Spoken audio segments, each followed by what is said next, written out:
¿Qué tal? Bienvenidos a la cápsula de Praxis, que el día de hoy será sobre la articulación de el psicoanálisis con una perspectiva epistemológica.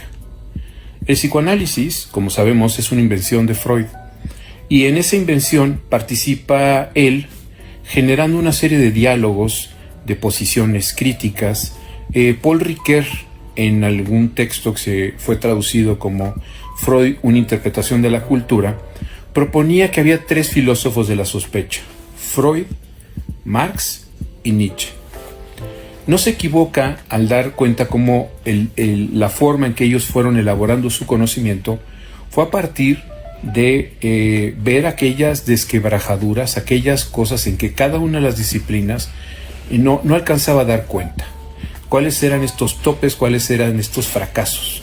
En esos fracasos es que se cifra la construcción del psicoanálisis. Por lo mismo, entonces requiere de una mirada muy cuidadosa, muy minuciosa de cada uno de los campos de los que se nutre, ya que no puede parecer como criticón, sino tiene que ser auténticos, digamos, a partir de entender la construcción del paradigma, de sus propias dificultades, a partir de sus incapacidades, es donde el psicoanálisis entonces ha abrevado, ha construido a partir de eso.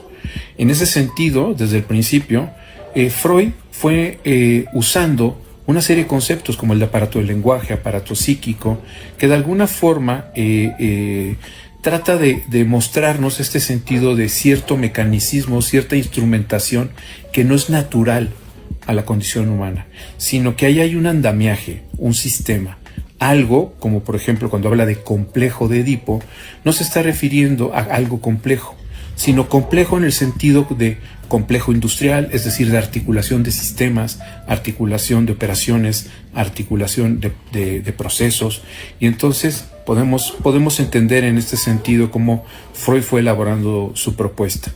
Para ello también fue importante abrevar de la religión, de la literatura, de la filosofía, de la antropología, desde luego de los campos de la medicina,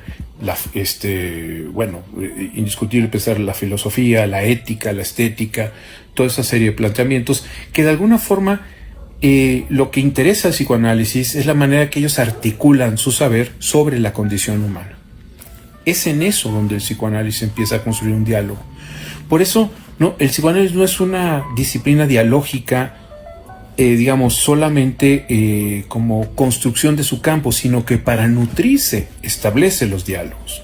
Entonces no podría ser pensado de ninguna manera como si se tratara simplemente de algo transdisciplinario o interdisciplinario. Hay algo que nutre el espíritu del psicoanálisis. En ese sentido, ese algo tiene que ver con darse cuenta que hay una serie de mecanismos de carácter inconsciente que gobiernan la vida de los seres humanos. Esas condiciones, esos mecanismos, esos instrumentos, esas relaciones, esos, principios fundamentales sobre las que se orienta lo inconsciente y desde luego que la conciencia no puede advertir, es lo que nos interesa a los psicoanalistas. Así, entonces vamos a la filosofía, como decía, vamos a la literatura, vamos a la mitología, vamos a la antropología, vamos a las ciencias, diferentes ciencias humanas, las llamadas ciencias duras. Es interesante cómo nos puede orientar en muchas de las problematizaciones, los diálogos posibles con la matemática, con la física, porque estamos hablando de principios que, si bien son elementales por ser, sobre lo que descansa todo el edificio de la subjetividad, esos elementos, pueden ser de alguna forma explicados, o por lo menos puede haber una indagación a partir de estas características de las llamadas ciencias duras. Espero que les haya interesado esta cápsula. Les recordamos que Praxis Psicoanalítica buscamos un psicoanálisis fuera de la artificiosa oscuridad y de la mano de la teoría y la práctica. Gracias.